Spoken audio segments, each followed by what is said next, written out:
네, 안녕하십니까. 박 대표입니다. 네, 이번 방송 코퍼스 코리아가 오늘 상한가를 갔는데, 사실 뭐 영상의 제목에도 이 상한가 간 이유는 아실 수 있겠습니다만, 좀 더 자세하게 좀 이야기를 해보고, 또 추가로 분봉의 흐름도 살펴보는 시간 가져보도록 하겠습니다. 영상 하단에 좋아요 한 번씩 눌러주시고 이야기 시작해보도록 하겠습니다. 네, 코퍼스 코리아 재벌집 막내 아들로 상한가 갔다라고 이야기를 바로 드릴 수가 있겠고, 기사를 좀 보면 어제 기사 먼저 봐야겠죠. 어제도 흐름이 나왔었어요. 결국에는 이 부분, 세계 50여 개국 1위다라는 부분인데, 우리가 이 기사를 통해서 포인트로 봐야 될 부분은 글로벌 OTT 라쿠텐 비키가 전했다. 이 라쿠텐이라는 뭐 회사는 대표적인 일본의 유통업체다라고 볼 수 있겠고, 아시는 분들이 아시겠지만, 또 어떻게 보면 온라인적으로는 뭐 중국의 알리바바 약간 그런 느낌도 나는 뭐 그런 회사인데, 여기서 이제 OTT 서비스를 진행을 하고 있는 게 라쿠텐 비키다라고 볼 수 있겠고, 이 코퍼스 코리아 같은 경우는 일본에 주로 이제 우리나라의 드라마 그런 부분을 유통하는 그런 기업이에요. 그러면 기존에 뭔가 협력 관계가 있지 않았을까라는 거 기본적으로 생각해 볼 수가 있겠고, 실제로도 관련성이 있는, 그래서 라쿠텐이라는 단어가 나왔을 때는 기본적으로 한번 생각해 봐야 되는 종목이 코퍼스 코리아다라고도 이야기를 드릴 수 있겠습니다. 그래서 이러한 부분으로 어제 일단은 어느 정도의 급등이 나왔었고, 다만 메인인 제작사인 레몽레인의 포커스가 좀 더 갔었죠. 하지만 오늘 같은 경우는 레몽레인이 투자 주의도 걸렸고, 또 추가로 오늘 매도 지분 매도 공시도 있었던 영향으로 뭐 크게 움직이지 않았던 가운데서, 그리고 워낙 그동안 많이 올랐잖아요. 그래서 그런 가운데서 상대적으로 시가총액이 굉장히 스몰한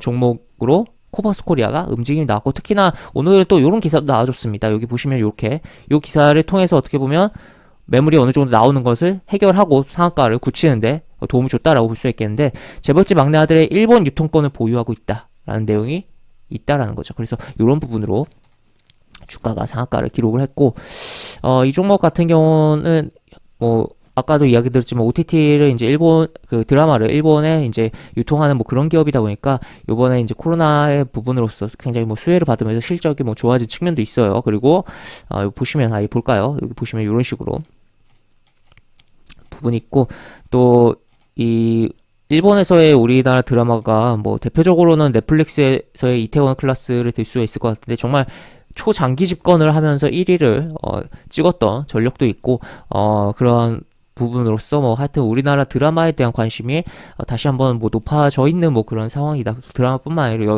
여러 부분에 있어서 하여튼 그런 부분에서 우리가 생각을 하면서 이제 드라마 콘텐츠에 대한 부분을 바라봐야 되는 부분이고, 그리고 한편으로 우리나라 드라마가 굉장히 가성비가 좋은, 그러니까 서양에서도 봤을 때도 가성비가 물론 약간 문화가 다르니까 그런 차이점들은 분명히 있고, 해당 드라마 소비에 좀 영향을 끼치겠습니다만, 단순히 돈에 대한 그 금전적인 거로 따졌을 때도 굉장히 가성비가 높은 드라마들이 나온다는 거죠. 워낙 우리나라 시장은 드라마가 기존에 초반에, 현재는 대기업들이 투자가 많이 진행되고 하고 있긴 합니다만, 과거에는 정말 열악한 환경에서 중소기업들이 위주로 주도하면서 정말 경쟁적으로, 경쟁력만으로 어떻게 보면 살아남은 그런 시장이었다라는 점에서, 경쟁력이 상당히 있는 가운데서 현재는 또 자본까지 붙어주는 그러한 흐름들이 나오고 있다 보니까 굉장히 뭐 긍정적인 시너지들이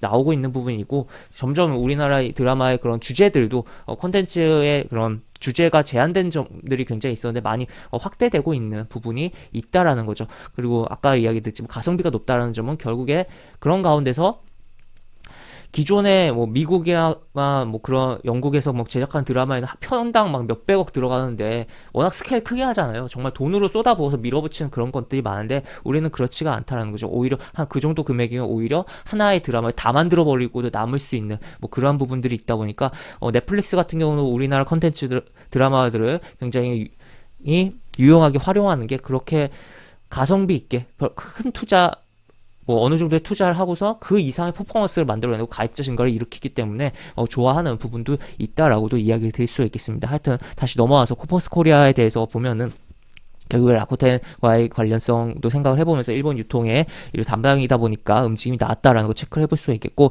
분봉 차트를 보면 분봉 차트 같은 경우는 이렇게 흐름이 쭉 나왔습니다. 나왔고 흔들리다가 여기 W자를 살짝 만들어주고 또 어떻게 보면 이렇게 박스를 만들어주고 주가가 올라갔고 여기서 한번 물량 투하가 나오면서 누군가의 매도가 쏟아진 거죠. 하지만 이 구간에 대한 부분을 지켜주면서 다시 한번 끌어올리면서 상한가를 굳혔다라고 보시면 되겠습니다. 다만 상한가가 좀 늦게 많이 들어갔잖아요. 그렇기 때문에 월요일날 시가가 많이 뜨기보다는 조금 뜨고서 왔다 갔다 하는 오늘 레몽레인 같은 경우는 아예 시가가 아예 개파락해서 출발했었죠. 투자 주의가 걸렸기 때문에. 그래도 어느 정도 움직이 나왔었는데 약간 코버스 코리아는 한 요 정도 떠서 뭐 비슷한 흐름이 나올 여지가 높다라고도 볼 수 있겠고, 아니면은 이제 재벌집 막내 아들이 JTBC에서 요번에 뭐 주말 사이에 시청률이 높게 나온다 그러면 그 시청률에 따라서도 시가가 뜨면서 출발할 것이다. 그러니까 어떻게 보면 이 종목의 월요일 시가가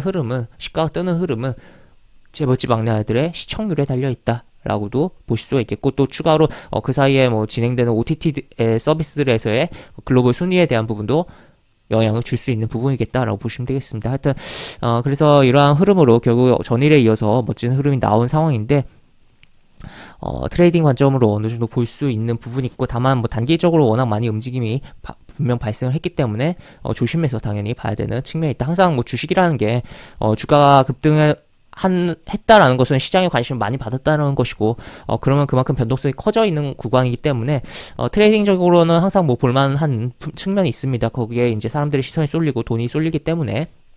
그렇지만 또 한편으로는 안정감에 있어서는 그만큼 좀 위험할 여지도 분명히 발생을 한다라는 거죠. 그래서 리스크 관리가 안 되면 손실이 커질 수가 있는 부분도 있기 때문에 그런 것을 고려해서 트레이딩적인 관점을 하든지 아니면 좀 선치적으로 내가 정말 투자적인 측면으로 접근을 하든지 여러 가지 관점을 가지고 주식을 해야 된다라는 것도 약간의 잔소리성 이야기도 해보도록 하겠습니다.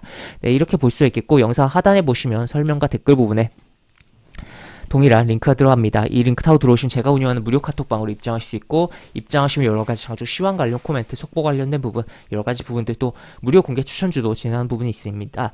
이 부분 참고하셔서 주식하신다면 많은 도움이 되지 않을까 싶습니다. 이상 박 대표였습니다. 네, 감사합니다.